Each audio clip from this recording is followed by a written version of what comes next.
Welcome to the Science of Success. Introducing your host, Matt Bodnar. Welcome to the Science of Success, the #1 evidence-based growth podcast on the internet. With more than 2 million downloads, listeners in over 100 countries, and part of the Self-Help for Smart People podcast network. In this episode, we explore the power of moments in our lives. Moments are the way that we remember our lives. They define us, and yet we don't have a coherent way of thinking about and understanding them. Can you engineer the defining moments of your life? Can you create more moments that are powerful and impactful? We discuss this and much more with our guest, Dan Heath. I'm going to give you 3 reasons why you should join our email list today by going to successpodcast.com and signing up right on the homepage. There's some amazing stuff that's only available to our email subscribers, so be sure to sign up and join the email list today.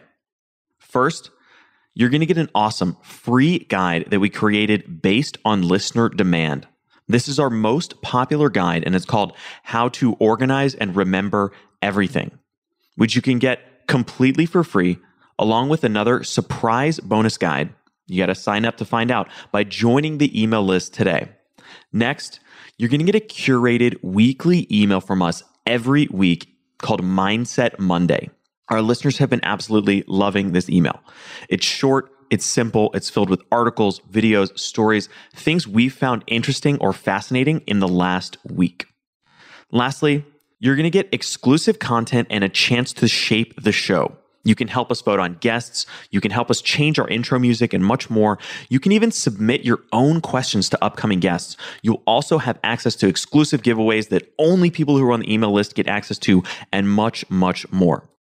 Be sure to sign up and join the email list. There's some incredible stuff, but only subscribers who are on the email list are getting access to this awesome information. In our previous episode, we looked at the gap that exists between learning and doing. Why it is that so many smart, ambitious people invest hours in their growth and development, but fail to see breakaway external results for the time that they've invested. If you sometimes feel overwhelmed by all the things you know you could or should be doing to level up your life or career, then our previous episode will blow your mind. We explore what science is telling us about the actual execution of concrete individual growth and measurable upward mobility across various dimensions of life. We share the most effective tactic for moving yourself from learning to doing with our very special guest, Peter Shallard. Our interview last week is what you need to finally take action on what you've been procrastinating on. That episode is one of the most unique and powerful episodes we've done on the Science of Success, and I highly recommend checking our previous episode out, our interview with Peter Shallard. It will make a tremendous impact on you. Now, for our conversation with Dan. Today, we have another awesome guest on the show, Dan Heath. Dan is a senior fellow at Duke University's Case Center, where he founded the Change Academy. He received his MBA from Harvard Business School and is the co-author of several New York Times bestsellers.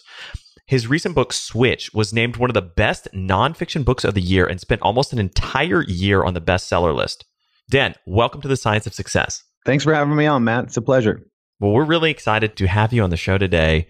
Your books are obviously really well known, and me and Austin are both big fans of you and your work and your brother's work. Oh, thank you. To get started, I'd love to dig into, your most recent book and talk about kind of the power of moments. What led you to think about moments? Why was that kind of the catalyst or the new thing that you wanted to dig into and study next?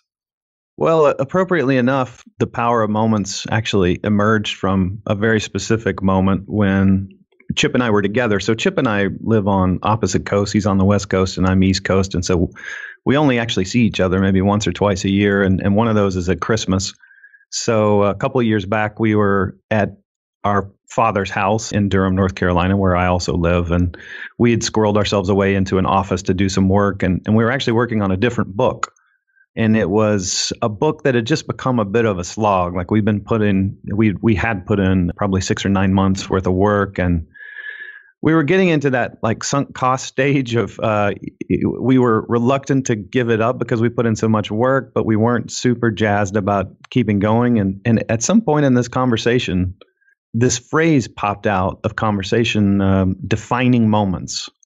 And I think mainly as a way to procrastinate our real work, we started just riffing on defining moments and, talking about defining moments in politics. Like some of your older listeners will remember when George Bush Sr. was running for president against Clinton, he had that moment where he professed amazement at a UPC scanner in the grocery store. And so that was supposed to illustrate that he was kind of old and out of touch.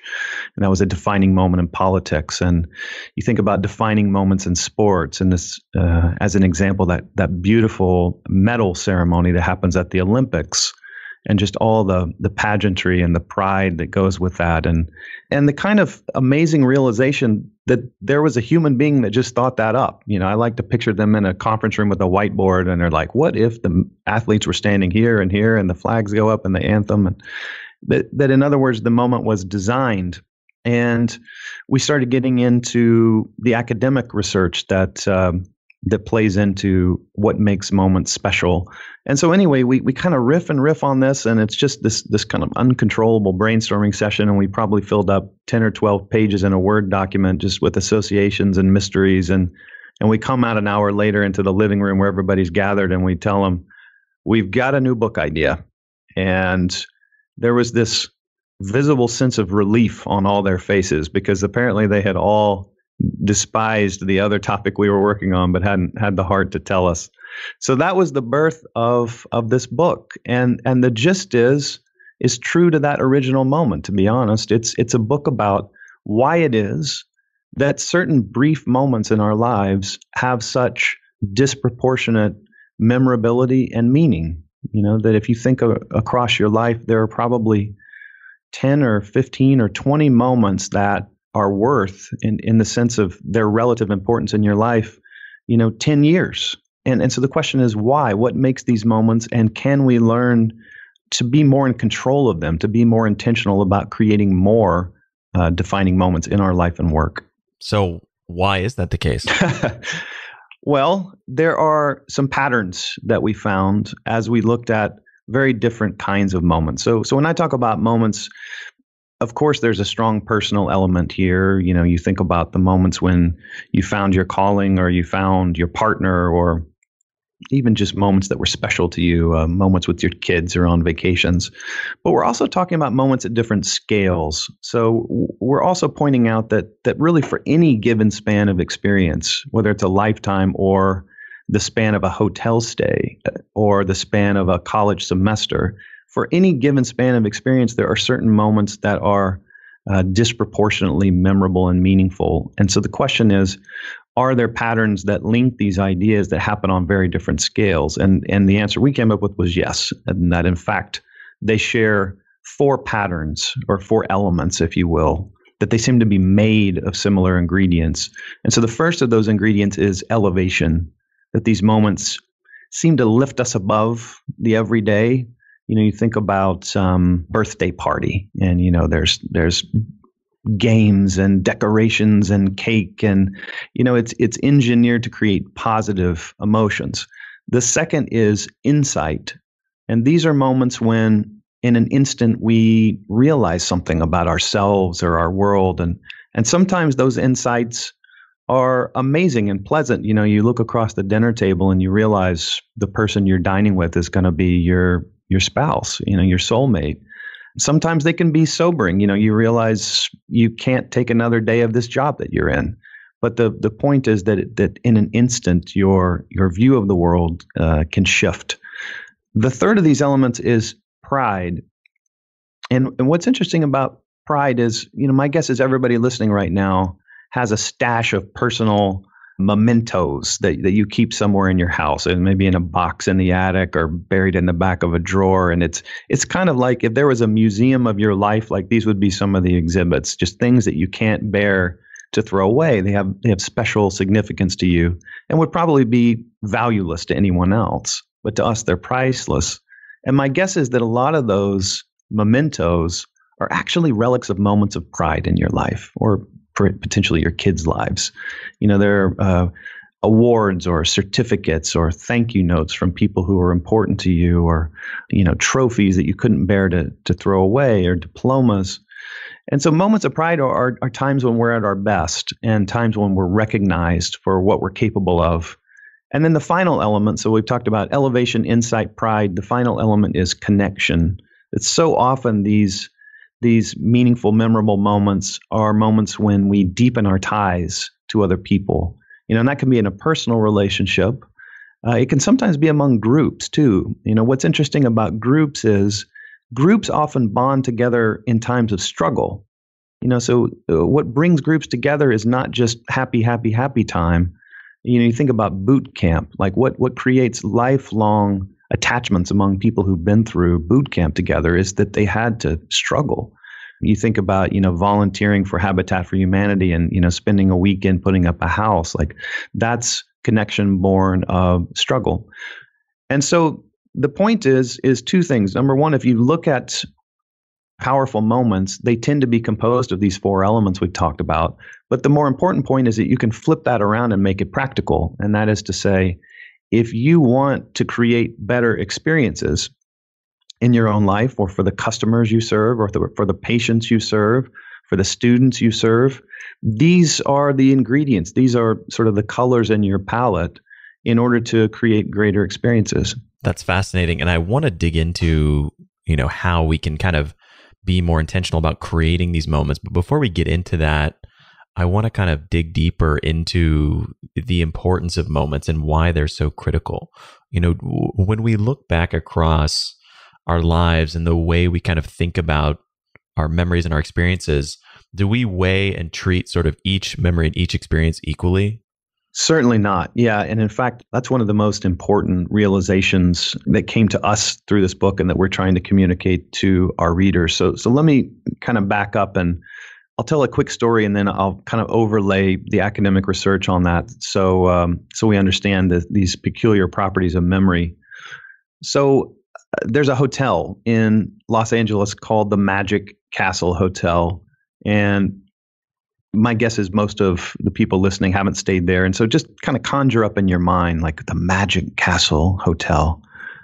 And let me first tell you, it looks nothing like your mental image that you're conjuring up. It is an utterly ordinary looking motel, really more so than a hotel. It's actually a 2-story apartment building that was built in the 50s that was later converted over to this hotel use, painted bright yellow. The rooms are totally average. I stayed there myself. It would be doing well to compete with the Holiday Inn Express. The lobby is completely underwhelming. It looks vaguely like the waiting area of a place you might get your oil changed. And so the question is, why am I talking about this totally normal, unassuming place? And the reason is because if you go to TripAdvisor right now and you search for LA hotels, the Magic Castle Hotel is rated number 2 in all of Los Angeles, ahead of the Ritz-Carlton, ahead of the Four Seasons. And so how in the world could that be true? Well, what the Magic Castle has figured out is that moments have power. And one of my favorite examples is by the pool in the courtyard of this facility. There's a cherry red phone mounted on the wall. And just above the phone, there's a sign that says Popsicle Hotline. And if you pick up the phone, somebody says, Popsicle Hotline will be right out. And within minutes, somebody comes out wearing a suit, holding a silver tray that's loaded up with grape and orange and cherry popsicles. They bring the tray over to you at poolside, and they're carrying the tray wearing white gloves like an English butler. And they do all of this for free. They have a snack list menu where you can order, Cracker Jacks and Sour Patch Kids and root beer at the front desk. All that stuff is for free just for asking. You can check out board games to play with your families or movies to watch. They have magicians doing tricks in the lobby several times a week. They'll do your laundry if you drop it off in the morning, return it washed and folded by the end of the day. And so when I describe that side of the Magic Castle, you can start to put it together, how if your family's taking a vacation in Southern California, you might actually choose the Magic Castle straight up over the Ritz-Carlton. Why? Because they're delivering a better experience. And so this is where the research on memory comes into play, because what we know about our memories of experiences are two things. Number one, there's a phenomenon called duration neglect, which says that we tend to forget the length of experiences. And what we're left with when we remember things are certain moments, certain scenes, certain fragments. And this is very easy to test for yourself. Just remember, some semester in college, or a work project from a year or two ago, or the last vacation you took. And you'll notice, our memories aren't like videos that we can watch beginning to end. They degrade. And what we're left with are a certain set of seemingly random snippets, except that, of course, they're not random. And in fact, psychologists have discovered that there are two kinds of moments that we disproportionately recall. We recall the peak or the peaks of the experience, which are the most positive moments in a positive experience. And we remember the transition points, the beginnings and the endings. And so if you think about the Magic Castle story through this lens, what you see immediately is that the Magic Castle Hotel is really good at creating peak moments. And what's fascinating about that is it's almost like they've exploited, in a good way, this property of memory. They know that a year down the road, you're going to forget that your room was average. You're going to forget that the amenities in the bathroom weren't fancy. You're going to forget that the lobby wasn't that cool or well designed. What you're going to remember is there was this phone by the pool that if you picked it up, it was a popsicle hotline. And so that's the significance of this, is that all of us, to some extent, are in the business of creating experience for other people. Again, it might be our kids or our customers or our patients. And what we need to realize is, to create a great experience for people, that doesn't mean nonstop perfection. There's a lot that's imperfect about the Magic Castle Hotel. But if we get the peaks right, and if we get the transitions right, we can create a great experience that doesn't bankrupt us, or doesn't mean, we have to have every detail impeccable. And that's what moments can do. That's fascinating, and such a great story. Especially, I've looked at some of the photos of the Magic Castle, and I know you have kind of a YouTube video where you share some of those images, and it really is it's almost like shockingly unremarkable. It literally looks like a Holiday Inn or something. It's totally plain, and yet it's amazing that they're literally more highly rated than the Ritz-Carlton of the Four Seasons. Yeah, I love the fact that that number 3, the last time I checked on the list, was the Four Seasons Beverly Hills. I mean, if that doesn't tell you something about the power of these ideas, the fact that somewhere that is 1/20th as nice and as luxurious as the Four Seasons Beverly Hills can actually win the competition in the customer's minds, I mean, that's extraordinary. And I think it underscores kind of this broader point that you're talking about really, really beautifully, that we think in moments, and we remember our lives not as kind of a clean narrative of this and this and this and this, but really as a series of experiences and moments that happened. Yeah, and I think that's well said. And I think, the aha for Chip and me was, this is one of those things that Chip and I both love, things that are obvious in retrospect, like obvious when you say them, and yet no one is living that way. So what I mean is, I think all of us, we realize when we look back on our experiences, hey, we don't retain the whole thing. Hey, there are moments that we recall, and moments are really the medium of memories. And yet we don't live in a way that is intentional about creating more moments. So I'll give you an example of how this changed my life in a small way. You remember the solar eclipse from, was it last year or the year prior? Oh, yeah. I live in North Carolina, and we were not in the, what do they call it? The path of totality. We were not in the path, but we were close. I had to drive from Durham, where I live, to Asheville. And so my wife and I were talking about this, and it meant we would have to take a day off of work, and we'd have to deal with childcare. And it was like a 3.5 hour drive each way. And we knew there were going to be a ton of other crazies on the road too. So it may be a 5-hour drive by the time you add in the traffic. And so anyway, we were kind of weighing this in a cost and benefits way. And the evidence was pretty conclusive that we should have just stayed at home and watched this on YouTube, right? I mean, there's just so much inconvenience and nuisance tied up with this. But when you start thinking about this through the lens of moments, what you realize is, 2 years from now, we're not going to remember that it took an hour to line up childcare. We're not going to remember that it was a nuisance to be stuck in traffic or that we had to take a day off of work. What we're going to remember is being there at the very special time. And so we did it. And you know what? It was exactly as we expected it to be. Most of that day was a nuisance. We listened to some good music and good podcasts on the road, but nobody wants to spend, 5 or 6 hours of their day on the road, no matter how good the podcast is. And when we got there, would you believe it was so overcast we couldn't even see the eclipse? But of course, what we did see was that in a matter of seconds, the world goes completely dark. And, the insects start to chirp because they think it's nighttime. And then, a minute or two later, when the sun starts to dawn again, like the birds start chirping like it's the beginning of the morning. And it was extraordinary. And I can already feel like the fading happening with all of the stuff surrounding the eclipse. And I really cherish that moment that we had there. And so that's an example of how, this property of memory that seems obvious when we think about it can actually become, if you flip it around, a filter for how to think about living a more meaningful, memorable life. That's fascinating. And it's really interesting because there's kind of this counterintuitive element where you're kind of actively inconveniencing yourself and making yourself sort of less happy in the present, but creating a memory that actually makes you think that you were happier, sort of feel happier in the future. Exactly right. I mean, I think that's one of the real tensions that we came across in researching this book, is that a lot of our lives are engineered to make things smoother. Like to a first approximation, what we try to do in our lives is what we did yesterday, but a little faster, a little more efficient, fewer kinks, fewer problems. It's like we're in a smoothing operation. There was a great quote from the authors of a book called Surprise that they said, "We feel most comfortable when things are certain, but we feel most alive when they're not." And I think that captures the heart of this tension, that the normal routines of everyday life are designed to kind of iron out wrinkles and problems and bumps and novelty.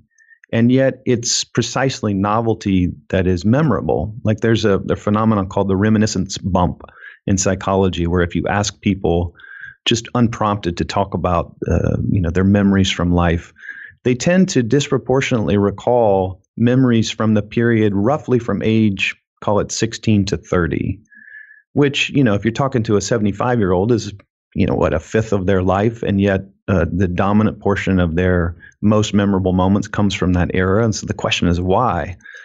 And the answer is, this is a period of extraordinary novelty in our lives. It's our first kiss. It's our first girlfriend or boyfriend. It's our first time away from our parents. It's our first job. It's our first falling in love. It's our first time moving cities. It's our first time managing our own finances, and on and on and on and on. And it's this extraordinary time of upheaval, both good and bad. And then as you go through life, in your 30s and 40s and 50s, there's nothing that dramatic that really happens, right? You find the person that you want to spend your life with. You find the job that you really appreciate. You find the community where you want to put down roots. And those are incredibly positive things. I'm not arguing that we should, rip up our lives for the sake of ginning up memories. But one side effect of that is that we are not laying down as many dramatic and memorable moments as we were in our youth. And so the question is, what do we do about that? And I think that the answer is really as simple as that old saw, variety is the spice of life. But notice it doesn't say variety is the entree of life, right? Variety is a spice, meaning that we can get a lot of bang for our buck with moments. And what it means is, as we say in the book, we've got to learn to break the script more often, to disrupt those routines. And when we were writing the book, we would periodically kind of test out ideas with our readers. And we were both surprised, Chip and I, that one of their favorite exercises was something that we thought was just so simple and almost kind of corny. We called it the Saturday Surprise. And the assignment was, all the things that you usually do on your Saturday, whatever that means for your family. Maybe it's the same kind of breakfast and cartoons and a visit to Home Depot, or, whatever the norm is for you. Your job is to disrupt those norms. And so people would do these crazy things. They would, treat their own city as if they were a tourist and go to the top couple rated sites, many of which, of course, they hadn't seen because they were locals. Or one family put their daughter in charge of the day and let her run all of the activities. And another group decided to drive 3 hours away and spend the day with family they didn't get to see very much. And they just felt extraordinarily positive about these experiences. It was like they got this rush of joy and memorability. And it was nothing fancier than just saying, hey, part of what we've got to learn to do is resist our routines sometimes, to just disrupt them. And that's the source of novelty. And novelty is the source of memory. Really, really interesting. And I mean, I think, especially someone, I spend a lot of time thinking about memory. It's fascinating to sort of play with the idea of how do I sort of engineer life and engineer experiences that are going to be more rich and more fulfilling. Yeah, well, I'm curious about your experience. Like, what have you played around with things that seem to be working? How has that philosophy changed, like what you seek out? Well, I think your book and this conversation especially, I wrote the words "create more moments" in like gigantic letters, like taking up basically an entire page of a Word document, and I'm going to print that out and like put it up right behind my computer, just as kind of a reminder for myself to create more moments, because I think it's something that, with a little bit of, whether it's kind of either foresight or spontaneity or whatever, you can really create so much more richness in your life, and something that I find kind of inspiring and personally for me, something that I want to move towards. And I should also say, we're talking a lot about the importance of these ideas for our personal lives, and I think that's key to the book. But there's this whole other layer of thinking outward, of thinking about, the people that we serve. Like, I'll give you an example. When you start thinking in moments, you start spotting these things that are just absurd, if not infuriating. Like, I was working with a retail bank in Australia, and we were talking about, this special relationship that banks have with their customers is very unusual. A relationship that lasts decades, and banks are actually privy to a lot of the most important things that happen in your life. Banks will tend to know when you get married because there's another name on your account, and they'll know when you start and stop jobs because your direct deposit changes, and they'll know how things are going for your retirement because you're saving or not saving, and on and on and on.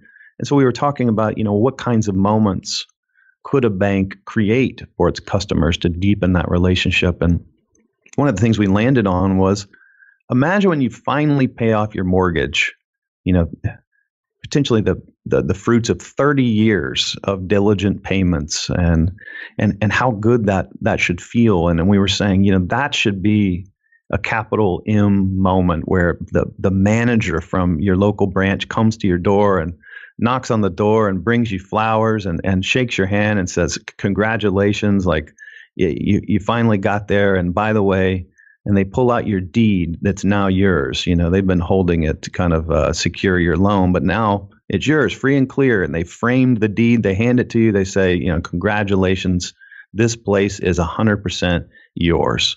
This great kind of moment of elevation and pride and connection. And so, we were brainstorming about this, and somebody in the back of the room raises their hand and says, I work in the mortgage department here. And not only do we not do that, we actually charge people a deed transfer fee when they complete their mortgage, and we, charge them $75 or whatever it was to flip the deed over into their name. And so the whole crowd just groans, because you start to realize that when you tune into the fact that moments have this disproportionate importance, and you tune into the fact that we can, to a certain extent, predict which moments should be more important than others, like this kind of cresting the mountain moment of paying off your mortgage, you realize just what an asinine idea it is to charge someone a fee at that moment. And I think instantly they all realized it. And fortunately, to their credit, I came back about 18 months later, and they said they had actually started piloting this kind of home visit idea, which I thought was just genius. That's fascinating. And I think this is a good kind of opportunity to broaden the focus and kind of segue more into how we can think about not only engineering these moments for ourselves, but also how we can engineer them for other people.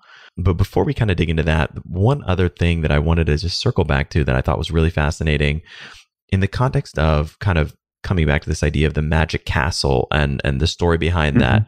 One of the things that, I forget if you said it in a speech or you wrote it, but it was this kind of idea and sort of juxtaposing the furnishings and how sort of simple they were versus how amazing the experiences were there. It was this idea that fixing problems is not what makes people happy. Could you kind of extrapolate on that, especially now that we're kind of moving into the transition of talking more about creating moments outside of ourselves?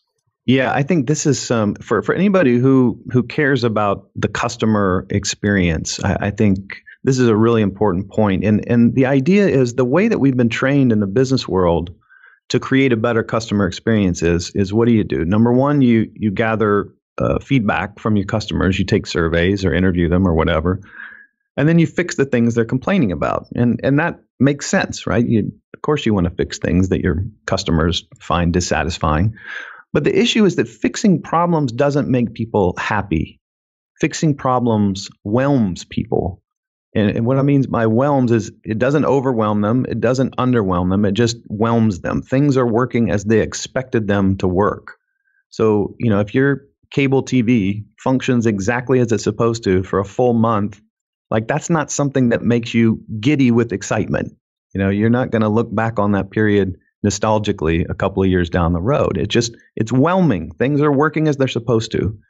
And whelming is good because, Lord knows there are a lot of products and services in the world that are underwhelming and that cause us frustration and disappointment. And, we have tech support calls.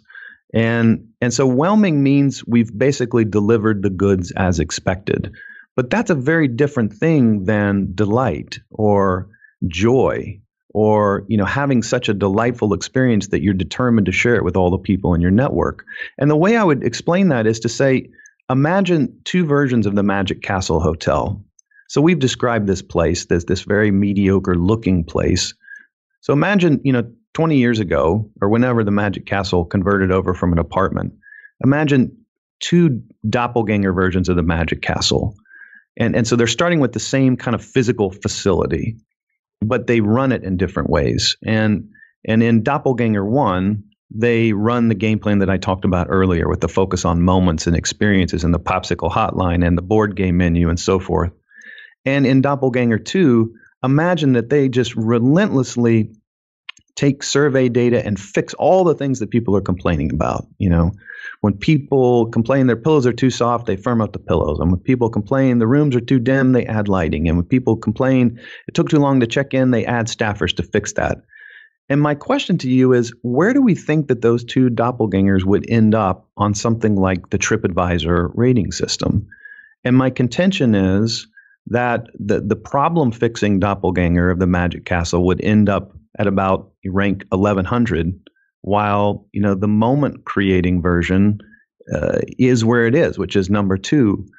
And so I think there's this divide that is a little bit counterintuitive, that if what we want is to create a memorable experience for people, great experiences hinge on peak moments. But peak moments don't create themselves. And furthermore, fixing problems won't create peak moments.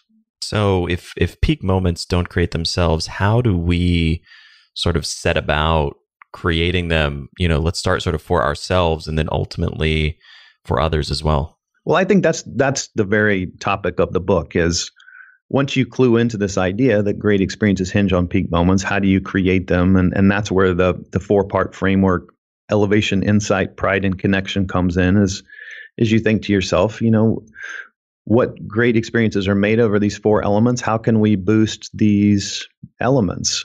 And so, I'll give you an example of something that was done for employees. There's a woman who worked at John Deere named Lonnie Lawrence Fry.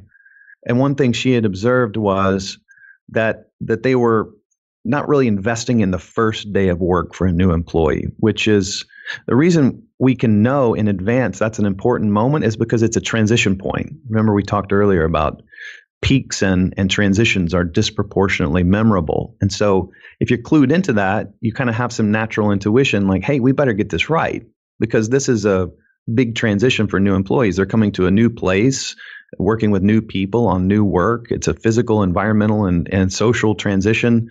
We better get this right. And yet the vast majority of companies kind of half-assed that day. You show up and the receptionist didn't think you were starting until the next week, and you get to your computer and it's there, but it's not set up, and you have to wait for IT to set up your internet account. And some good Samaritan whisks you around to meet like 22 people in 8 minutes, and you forget all their names immediately, and that's a first day.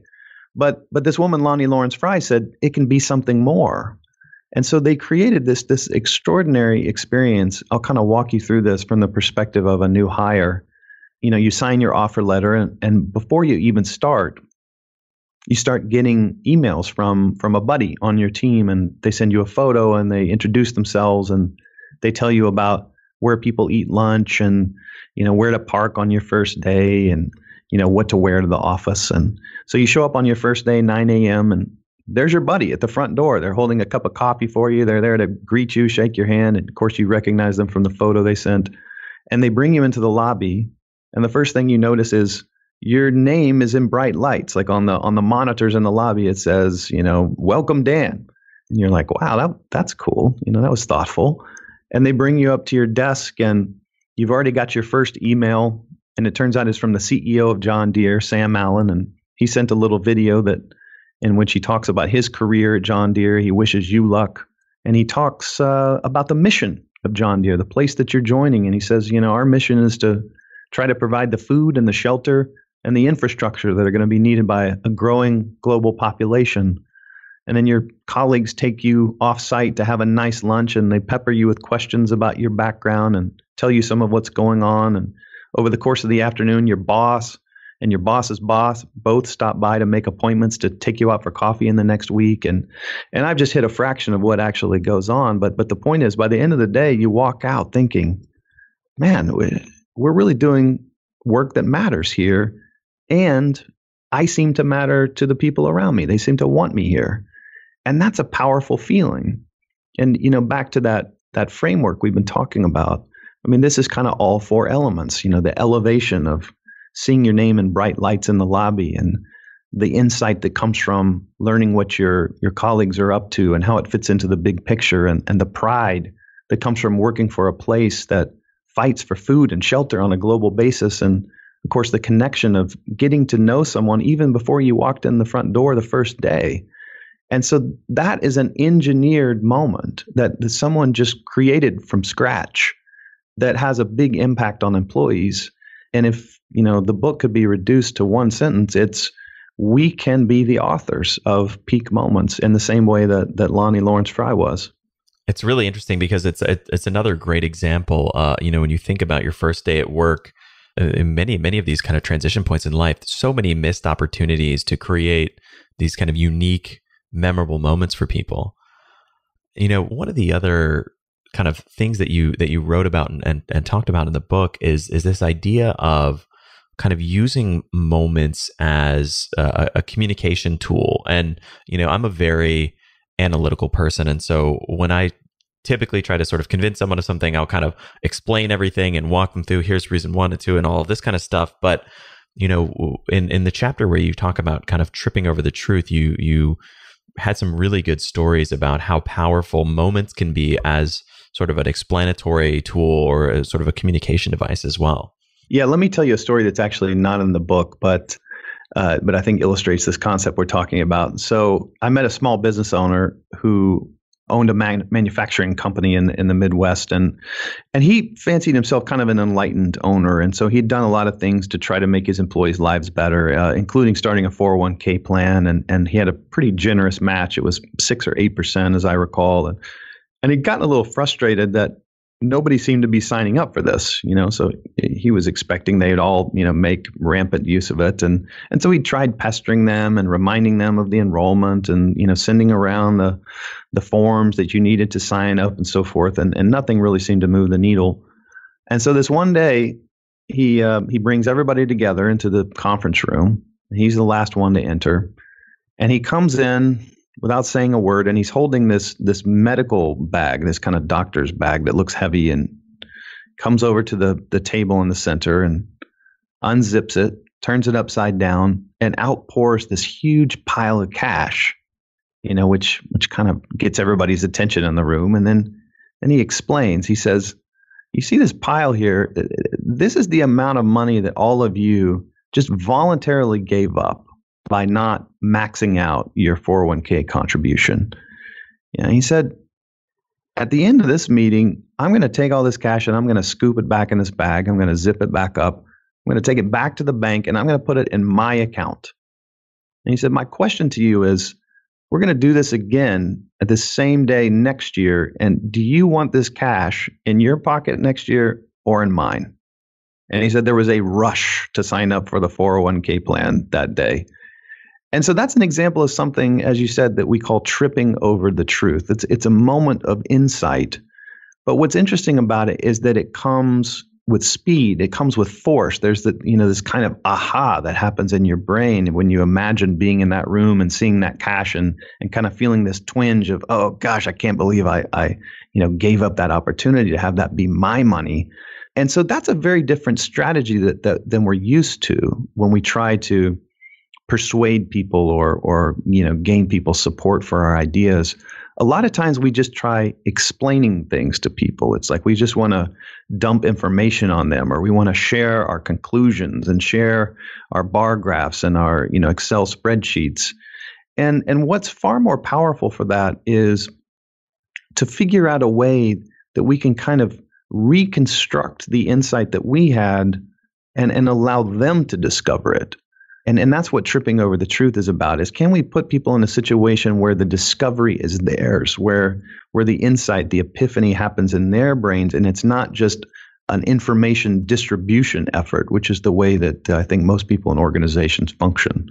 And so our call to people is if you need other people's support, can you think about a way, as in this example of the table full of cash, to have them trip over the truth? Yeah, I absolutely love the story of the 401k, and I think it's such a powerful illustration. What would be kind of a tactic or a strategy that you would recommend, for somebody like me who typically thinks and tries to explain everything so analytically to people?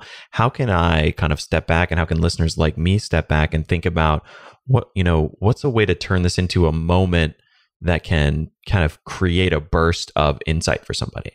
John Kotter, who's the organizational change guru from Harvard Business School, he's got a great model that I think is relevant for this. He says that the way change happens in organizations is we think it's all very analytical and people think their way through and they make plans. And he says that what he's seen is that there's a 3-step process that happens. The people see something that makes them feel something that leads them to change.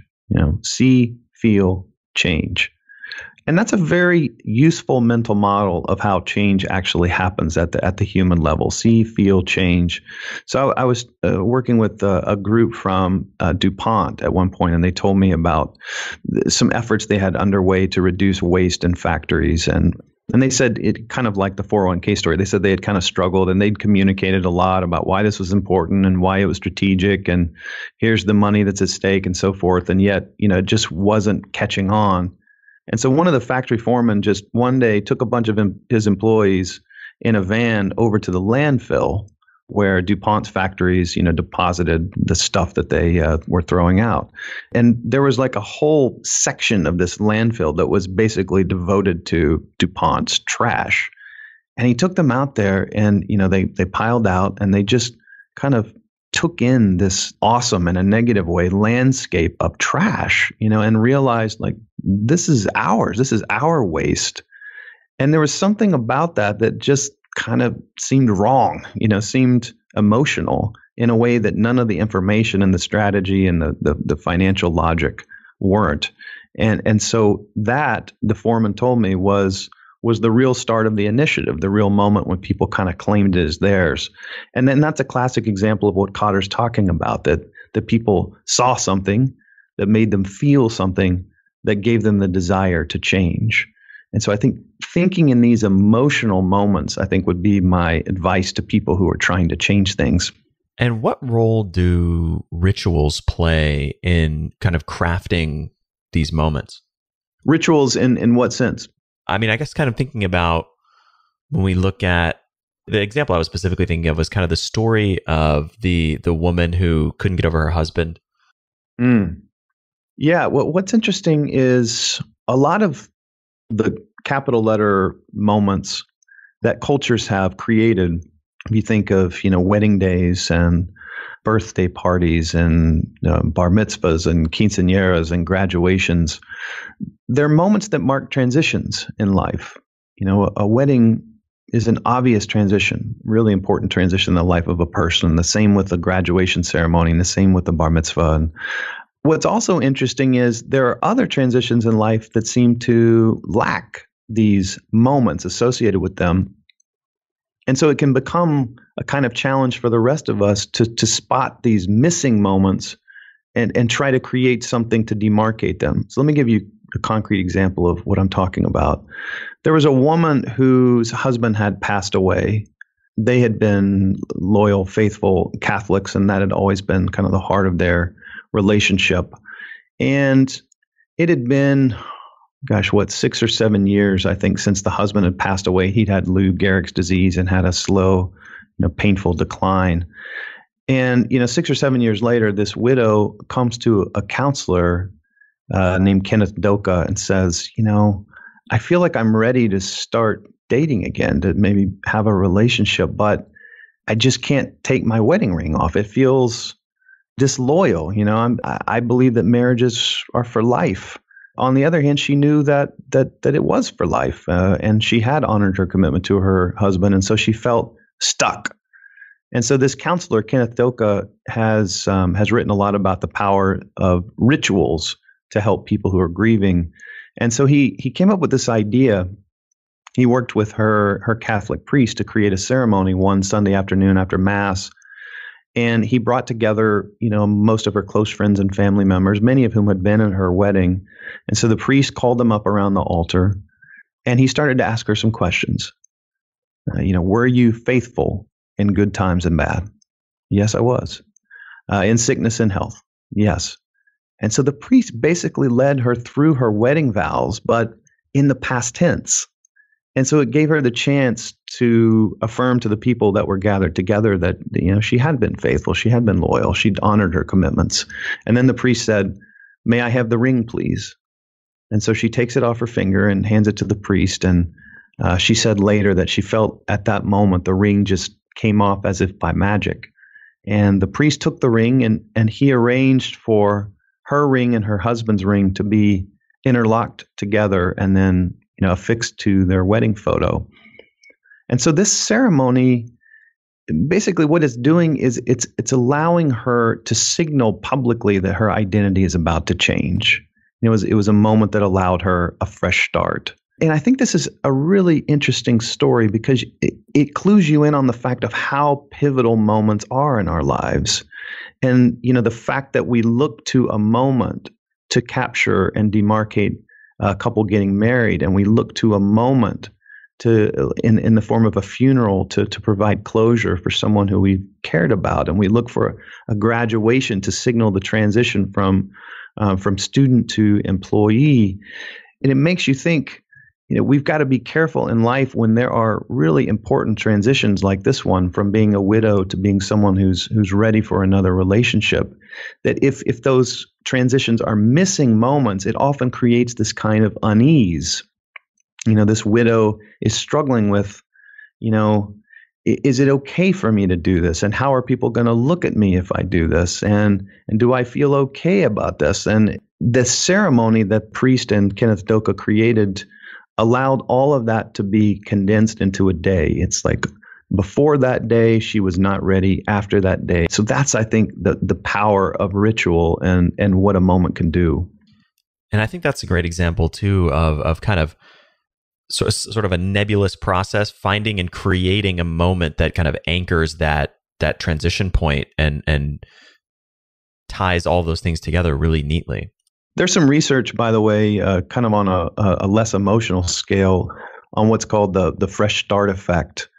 And a professor named Catherine Milkman was kind of the lead on this body of research. And her insight was, We do this thing, New Year's resolutions every year. And basically, to a first approximation, everybody's resolutions are the same. It's like we all want to lose weight and exercise more and save more. And what's really interesting about resolutions as a phenomenon is that there's truly no difference in your goals or aspirations between December 31st and January 1st, right? There's no difference. But what we're doing is we're allowing ourselves to clear the slate. This was her observation, that really a New Year's resolution is kind of a mental trick we're playing with ourselves, where we say, even though we may have binged on junk food every day in the previous calendar year, like this resolution says, the only thing that matters is what I do going forward. And so she said, aha, well, if this kind of slate cleaning effect is something that people are craving, if that's why we created these resolutions, shouldn't there also be more opportunities to do the same thing? And so she started studying, for instance, attendance at gyms. And of course, it spikes at the beginning of every new year, but it also spikes, interestingly, at the beginning of every month and even at the beginning of every week. So it's like we're all doing this thing where we need an excuse to clean our ledger, to forgive ourselves of falling short in the time periods before. And on the first day of a new year, on the first day of a new month, on the first day of a new week, on the first day of a new semester, we can start with a clean slate, and it gives us hope and optimism for change. So for somebody who's listening that wants to kind of concretely implement the things we've talked about today and start using kind of the power of moments, start creating powerful moments for themselves, what would be kind of one piece of homework that you would give to them as kind of an action item or a starting place as a sort of a first step towards doing that? Let me give you two easy ones and one stretch goal. So the stretch goal first. On our website, heathbrothers.com, we've got a whole slew of resources from all of our books, actually, that are available for free. So you just kind of log in and get access. And one of those documents is called A Week of Memories. And it's our attempt to help people in 1 week create the most meaningful, memorable week of their year. And so every day has this kind of recipe, and there's challenges, and I'm not gonna underplay this. It's difficult to make this work, but we know it's possible because we've had many people write us and tell us about it. But it takes effort. But I think the payoff is enormous. So if you're up for a challenge, check out that Week of Memories document and follow the plan. For something you can do in the next 24 hours. I think there's some really easy ones. Just to create a moment of elevation. Tonight, do something that breaks the script. Whatever it is you would ordinarily do on a weeknight, tear it up and do something else. Take out sushi to surprise your partner and bring home a movie, or if you watch a lot of movies, like get out an old board game, or get one of those cheesy conversation starter decks. Just try to find multiple ways to disrupt your routines. And I think you'll see what I mean about novelty having surprising power. The other thing that's more outward looking is, and this is a theme in the book that we didn't have enough time to talk about, but recognition. And that is to say, find someone at work or maybe someone in your personal life, a mentor or a boss, or someone who's done something that you found really precious, and just say thank you to them. Tell them why what they did was so important and so meaningful, and just give them a little bit of praise.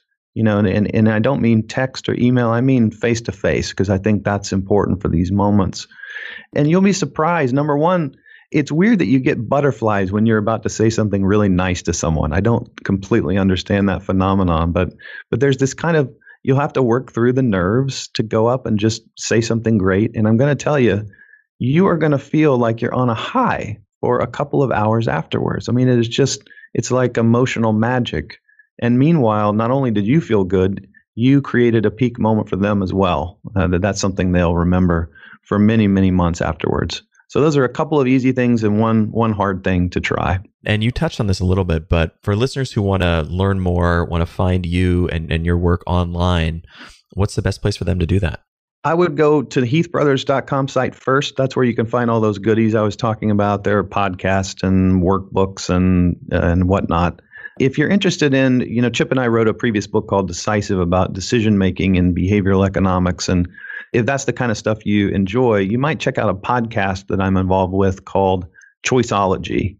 It's a 7-episode season. You can binge the whole thing in a few hours. And it's been really, really fun to work on. It's a lot of the principles of behavioral economics, but manifest in stories that are just super dramatic, people dying on mountaintops and being attacked by sharks and, high stakes negotiations by sports agents. And so it's kind of fun to see these classic biases that are studied by decision-making people, but in the form of these really epic stories. Well, Dan, thank you so much for coming on the show, sharing all this wisdom. Obviously, tremendously insightful, and it's been an honor to have you here. Thanks so much for having me on. It's been a fun conversation. Thank you so much for listening to The Science of Success. We created this show to help you, our listeners, master evidence-based growth. I love hearing from listeners. If you want to reach out, share your story, or just say hi, shoot me an email. My email is matt@successpodcast.com. That's matt@successpodcast.com. I'd love to hear from you, and I read and respond to every single listener email. I'm going to give you 3 reasons why you should sign up for our email list today by going to successpodcast.com, signing up right on the homepage. There's some incredible stuff that's only available to those on the email list, so be sure to sign up, including an exclusive curated weekly email from us called Mindset Monday, which is short, simple, filled with articles, stories, things that we found interesting and fascinating in the world of evidence-based growth in the last week. Next, you're getting an exclusive chance to shape the show, including voting on guests, submitting your own personal questions that we'll ask guests on air, and much more. Lastly, you're going to get a free guide we created based on listener demand, our most popular guide, which is called How to Organize and Remember Everything. You can get it completely for free, along with another surprise bonus guide by signing up and joining the email list today. Again, you can do that at successpodcast.com, sign up right at the homepage, or if you're on the go, just text the word SMARTER, SMARTER, to the number 44222. Remember, the greatest compliment you can give us is a referral to a friend, either live or online. If you enjoyed this episode, please leave us an awesome review and subscribe on iTunes, because that helps boost the algorithm, that helps us move up the iTunes rankings and helps more people discover the science of success. Don't forget, if you want to get all the incredible information we talk about in the show, links, transcripts, everything we discuss, and much more, be sure to check out our show notes. You can get those at successpodcast.com. Just hit the show notes button right at the top. Thanks again, and we'll see you on the next episode of The Science of Success.